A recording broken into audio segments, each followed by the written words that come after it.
Very good morning to all of you. Today we have to see some important problem, word problem of matrices. Matrices में कुछ ऐसे problems आते हैं जो word problem के नाम से जाने जाते हैं, जिनका मैट्रिक्स के थ्रू सॉल्यूशन फाइंड किया जाता है। और एक प्रॉब्लम आना ही है 4 मार्क्स और 3 मार्क्स, आइदर 3 और 4 मार्क्स के लिए।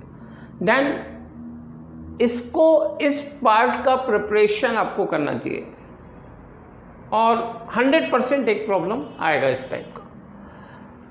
तो यहाँ पर मैट्रिक्स का जो प्रॉब्लम है वर्ड प्रॉब्लम के नाम से जाना जाएगा। वर्ड प्रॉब्लम के थ्रू इसको हम सॉल्व करेंगे। वर्ड प्रॉब्लम के नाम कॉन्सेप्ट है ये।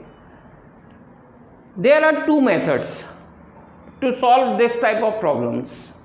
First method, reduction method, and second one is inversion method.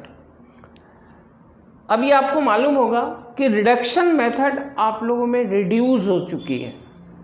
Reduction method का यूज नहीं करना है, वो आपका डिडक्ट हो गया है, कोर्स डिलीटेड पोर्शन में है reduction method. Then we have to use only inversion method to solve that type of problems here. अब स्टार्ट कैसे करना है इसको देखिएगा।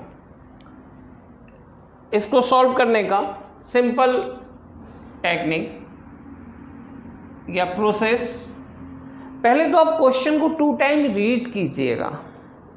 First we have to read 2 times given problem. The cost of 4 dozen pencils, 3 dozen pens and 2 dozen erasers is ₹60। मतलब ₹60 में 4 दर्जन आपके पास पेंसिल आएगी, 3 डजन पेन्स आएंगी और 2 डजन इरेजर्स आएंगे। मतलब इनका कॉन्सेप्ट है, जैसे 4 डजन पेंसिल लिख दिया हमने और इसमें और क्या आ रहा है ₹60 में। ₹60 में और क्या आएगा, 4 डजन पेंसिल, 3 डजन पेन्स, ठीक है, और इरेजर्स आ रहे हैं 2 डजन। अब हमको फाइंड करने क्या बोल रहा है, और फिर दे दिया है कि ₹60 में इतना आ रहा है, फिर ₹70 में दे दिया है यही A dozen pencil, B dozen pens, C dozen erasers, all those things, and again ₹90 में जो भी बोल दिया है इस टाइप का। और फाइंड क्या करना है हमको, देखिए इसमें ये दिया पहले, फिर the cost of 2 dozen pencil, 4 dozen pens and 6 dozen erasers is ₹90। ₹90 में कितना आ रहा है, ए की वैल्यू कितनी दी है, 2 डजन, ठीक है, पेंसिल के लिए, 4 डजन पेन के लिए दी है, ठीक है, और 6 डजन किसके लिए दिया है, इरेजर्स के लिए। ये 6 डजन इरेजर्स के लिए। तो यहाँ पर और फिर अगेन ₹70 में बोला है, ₹70 में फिर ₹70 में दे दिया, सेम कॉन्सेप्ट। और फिर फाइंड करने बोला है, ₹70 में ये दिया है ना, 2 dozen pens, 6 dozen pencil, 3 dozen erasers और ₹70। Find the cost of each item per dozen by using matrices. By using matrices लिखा है, मैट्रिसेस लिखा है, either you can use reduction method और इन्वर्शन मेथड। तो then we have to use inversion method. हमको क्या निकालना है इसका, कि इनने जो ग्रुप में वैल्यू दिया है, प्राइस दिया है, ये ग्रुप की प्राइस है, इंडिविजुअल की प्राइस हमको निकालना है डजन के हिसाब से। कि मतलब 1 डजन की प्राइस पेंसिल की कितनी होगी, 1 डजन की price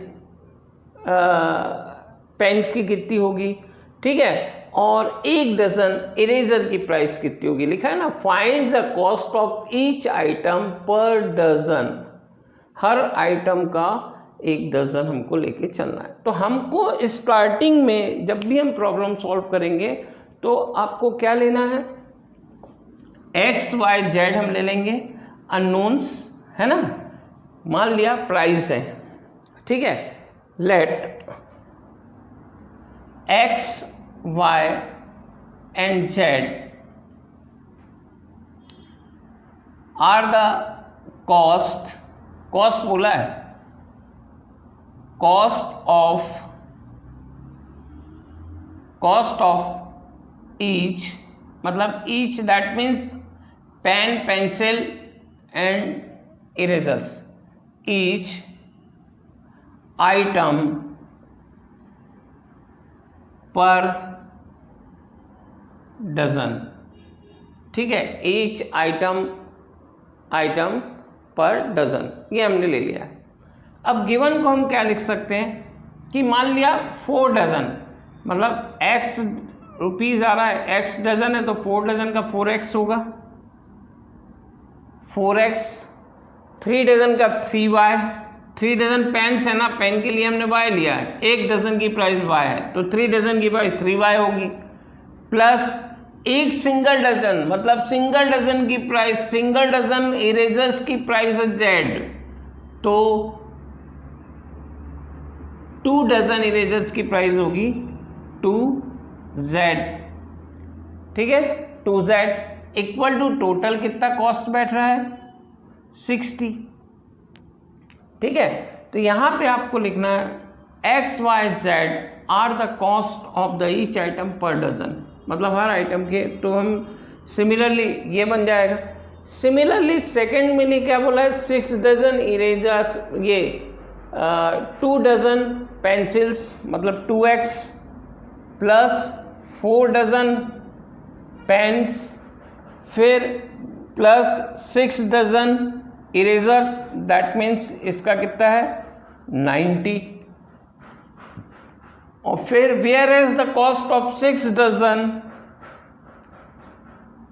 pencils, 6 dozen pencil 6x हो जाएगा, 2 डजन पेन्स 2x होगा, and 3 dozen erasers equal to 3z। अब टोटल प्राइस कितनी आ रही है इसकी 70। Then we have 3 equations with 3 unknowns and easily we can find value of x, y, z which we have to required, got it, which we have to required, समझ में आया। तो यहाँ पे अब हम इसको मैट्रिक्स मेथड से बोला है, मैट्रिक्स मेथड, तो इसको स्टार्टिंग में मैट्रिक्स में कैसे कन्वर्ट करेंगे, how to convert matrix, simple coefficient का एक मैट्रिक्स रहेगा A 4 3 2 2 4 6 and 6 2 3, and here x y z and 60 90 70, this is the matrix form of linear equation, ठीक है। इसको बोल सकते हैं हम, या फिर ax equal to b, we can write also, है ना। अब यहाँ पे आप देखिएगा ax इक्वल टू b, है ना, तो इसका क्या होगा,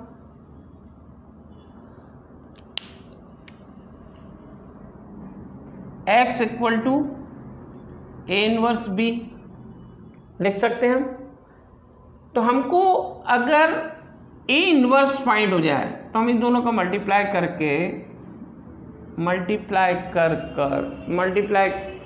किया हमने, तो हमको क्या फाइंड हो जाएगा,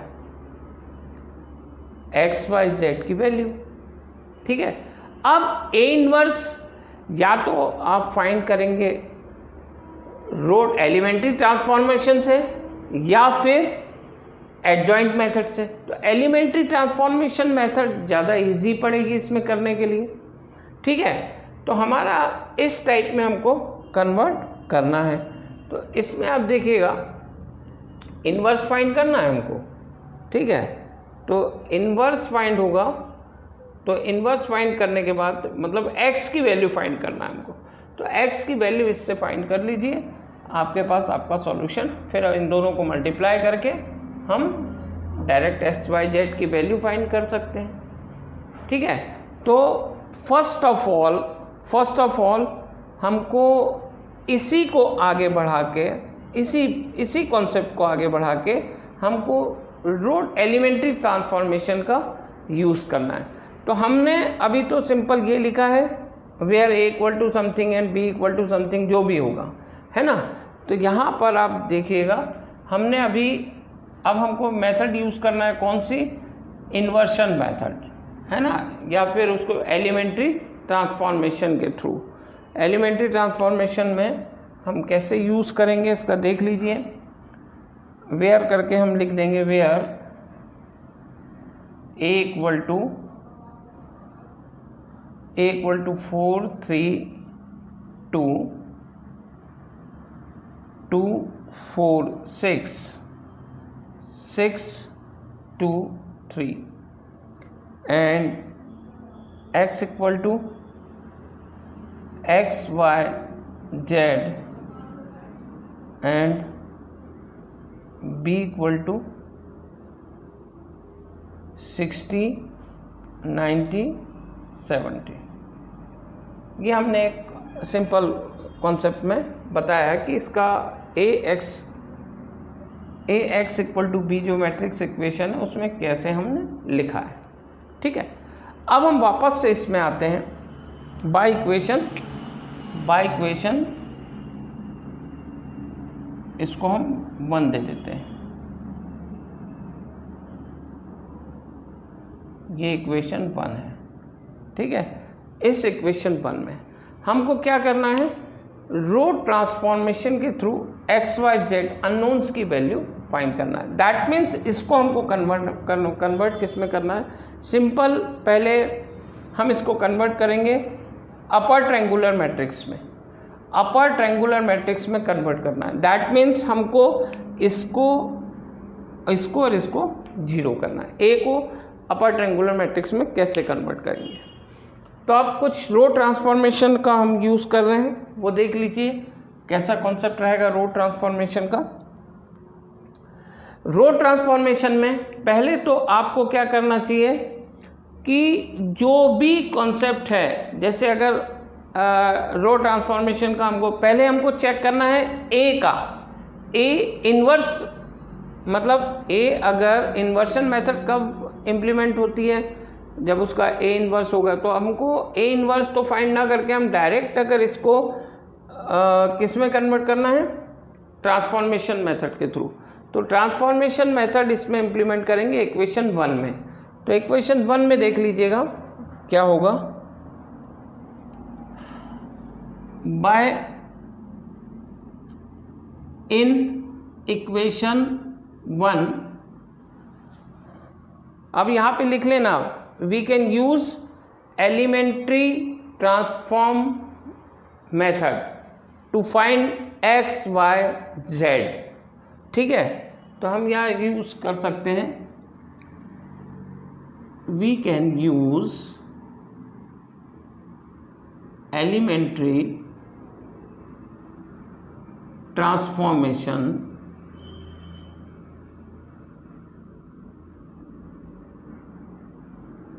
method for finding x value of x y and z, ठीक है। अब इक्वेशन 1 में क्या करना है, हमको एलिमेंट्री ट्रांसफॉर्मेशन लगाना है। तो इक्वेशन 1 में है ना, तो इक्वेशन 1 में by equation 1 put R1 R2, मतलब R1 R2 मतलब इंटरचेंज करना है। ये रो 1 हो गई, ये रो 2 हो गई, रो 3 हो गई, इसको इंटरचेंज करना है, ठीक है। तो इंटरचेंज करेंगे, क्यों कर रहे हैं हम interchange, because of first row में फर्स्ट एलिमेंट लोएस्ट होना चाहिए। फर्स्ट रो में फर्स्ट एलिमेंट लोएस्ट होना चाहिए उस पर्टिकुलर कॉलम में, एक चीज़ का ध्यान रखिए आप। तो यहाँ पर ये हमने 2 2 4 6 4 3 2 और यहाँ पे 6 2 3, ये तो एज इट इज़ रहेगा। ठीक है, अननोन्स में कोई फ़र्क नहीं पड़ेगा, अननोन्स में एक्स वाई जेड इसमें इम्प्लीमेंट नहीं होगा, बी मैट्रिक्स में इम्प्लीमेंट होगा। बी मैट्रिक्स में क्या होगा, 90 अबव हो जाएगा, 60 और ये 70। इतना समझ में आ गया होगा आपको कि हमने जो इम्प्लीमेंट किया है 90 60 और इसमें आ गया। अब आप देखिएगा फर्स्ट ऑफ ऑल कि हम इस इक्वेशन को अगर हमने जहाँ पे इसको सिंप्लीफाई कर सकते हैं तो इसको सिंप्लीफाई कर सकते हैं, मतलब सभी क्रॉस होना चाहिए अगर पर्टिकुलर इससे हो रहे हैं। तो इसमें हम देखिए 2 का मल्टीप्लाई कीजिए, इसमें डिवाइड कीजिए, तो यहाँ पे आप देखिएगा R1 R tends to R1 divide by 2, R1 divide by 2, मतलब R1 डिवाइड बाय 2 करेंगे हम तो क्या आ जाएगा, देखिएगा 1 2 2 से डिवाइड कर रहे हैं इन सबको, 2 3, ठीक है। और यहाँ पे x y z और यहाँ पे क्या आ जाएगा, 2 से डिवाइड किए हैं तो 45 60 70, ये समझ में आ गया।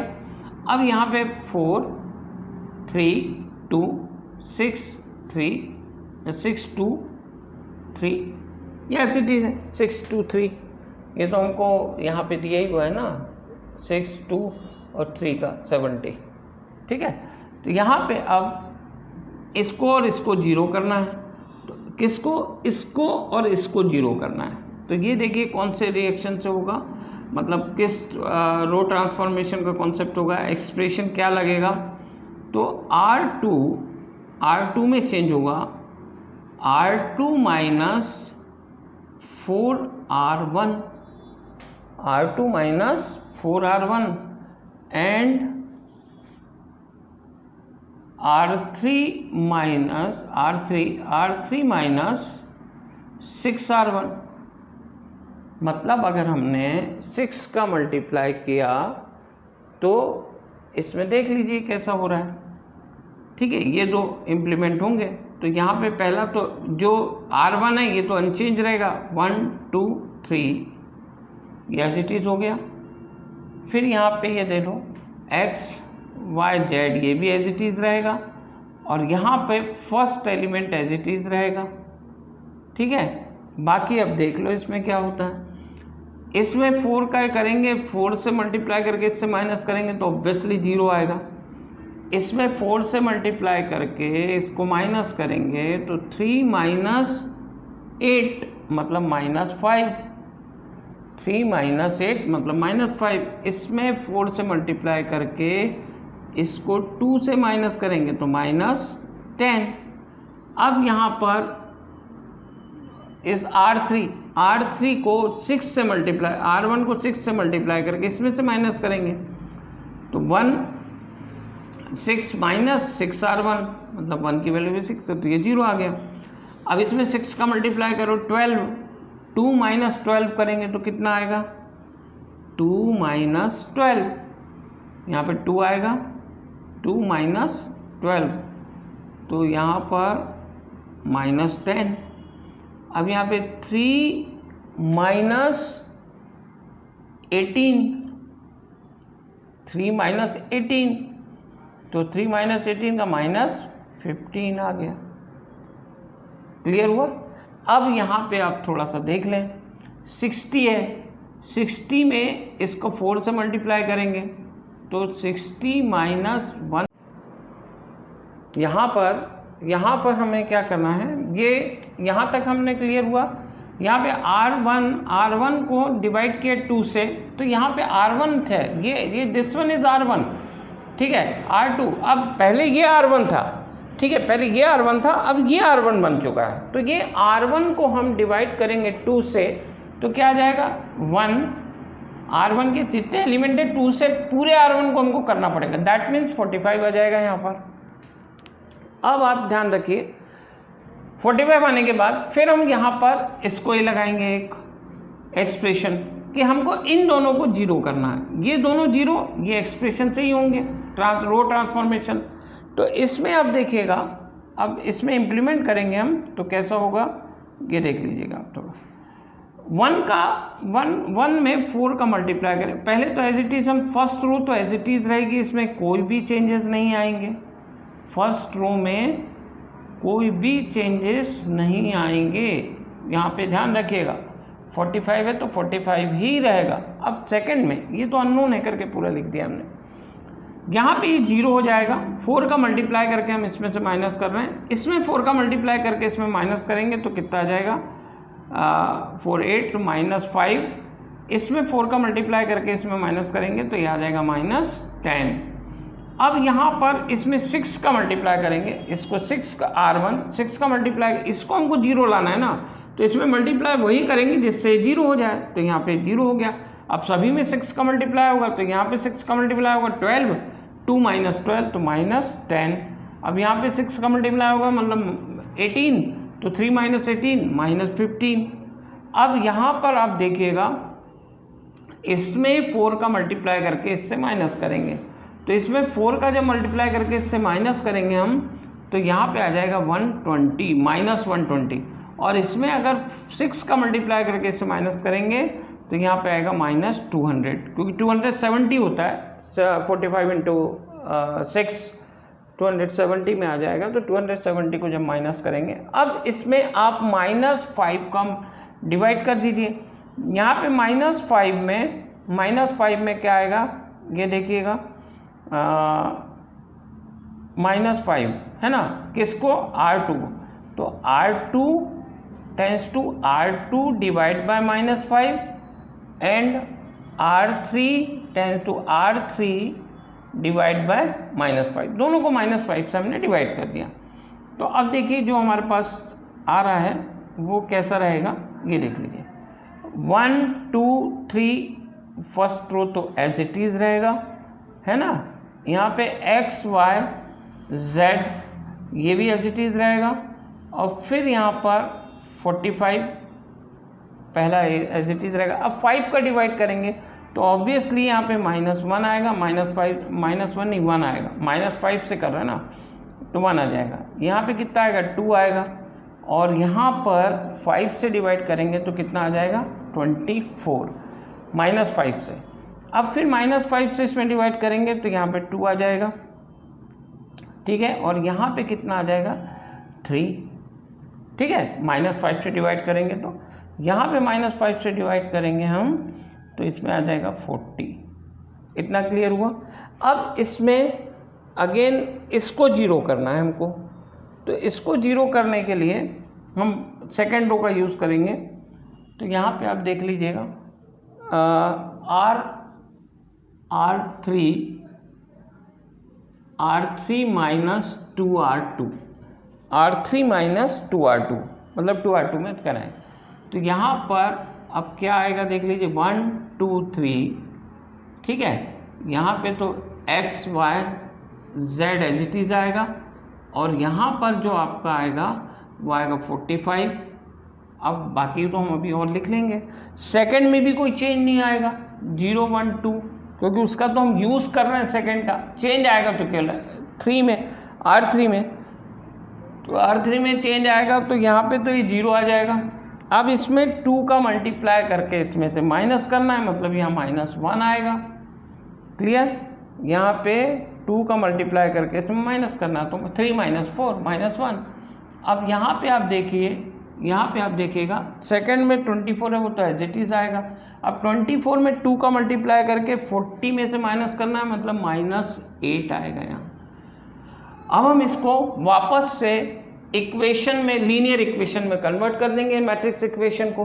तो लीनियर इक्वेशन में जब मैट्रिक्स इक्वेशन कन्वर्ट होगा तो क्या आएगा x + 2y + 3z = 45, यहाँ पे आ जाएगा y plus 2z equal to 24, ठीक है, and minus z equal to minus 8, इसलिए that y therefore z equal to 8, ये हमारी फर्स्ट वैल्यू आ गई, ठीक है, z इक्वल टू 8। अब इसको हम इक्वेशन अगर 2 दे दें, इसको इक्वेशन 3 दे दें, तो बाय इक्वेशन 3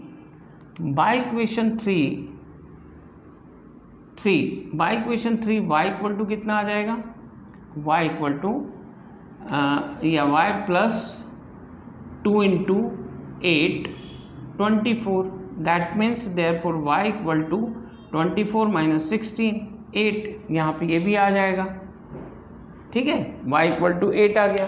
अब ये z और y की वैल्यू इक्वेशन 2 में पुट कर लो, तो बाय इक्वेशन 2, ठीक है, बाय इक्वेशन 2, तो बाय इक्वेशन 2 में क्या आ जाएगा, x plus 2 into 8 plus 3 into 8 equal to 45, यहाँ पे x plus 16 plus 24 45, that means x equal to 45 minus 40, therefore x equal to 5। ये आपकी वैल्यू x y z की वैल्यू आपके सामने ये आती है। तो यहाँ पे अब देखिए x की वैल्यू कितनी आ गई। अब अगर देखा जाए तो हमारा को जो रिक्वायरमेंट था वो x equal to 5, y equal to 8 and z equal to 8, which is the required answer, which is the required value of x and y। मतलब जो आपको पूछ रहा गया था वो क्या है, यही तो पूछा था ना कि x और y z क्या है, x y z are the cost of each item per dozen pencil, pen and eraser respectively. मतलब यहाँ पे पेंसिल, पेन, इरेजर के लिए हमने x y z की वैल्यू कॉस्ट अज्यूम किया था, तो उसकी वैल्यू आ गई पर डजन की, विच इज़ द रिक्वायर्ड आंसर। तो इसको आप प्रॉपर देख लीजिएगा। और एक प्रॉब्लम 100% इसमें से आता है, ऐसा एक प्रॉब्लम रहेगा। ऐसे एक और क्वेश्चन में एक्सरसाइज उठा के आप देख लीजिएगा 7 पॉइंट समथिंग जो भी मतलब 2.3 2.4 मैट्रिसेस का जो भी एक्सरसाइज होगा, एक्सरसाइज का प्रॉब्लम है ये और आया हुआ प्रॉब्लम है, तो इसको अच्छे से कर लीजिएगा। समझ में आ गया होगा कि जितने भी हमने एक्सप्रेशंस लगाए, यहाँ पे देख लीजिए इन रिडक्शन मेथड हमने यूज़ नहीं किया है, इन्वर्शन मेथड यूज़ किया है, और ये मेथड है रो ट्रांसफॉर्मेशन मेथड, है ना। तो यहाँ पे आप देख लीजिएगा, इसको रो ट्रांसफॉर्मेशन मेथड से हमने इसको यूज़ किया है, ये लगेगा और ये कॉन्सेप्ट आएगा, ठीक है। इसमें आप इसको पॉज करके नोट डाउन कर लीजिए और एक बार समझ के इसको कर लीजिए। सेम प्रॉब्लम्स और भी आप लोग कर सकते हैं।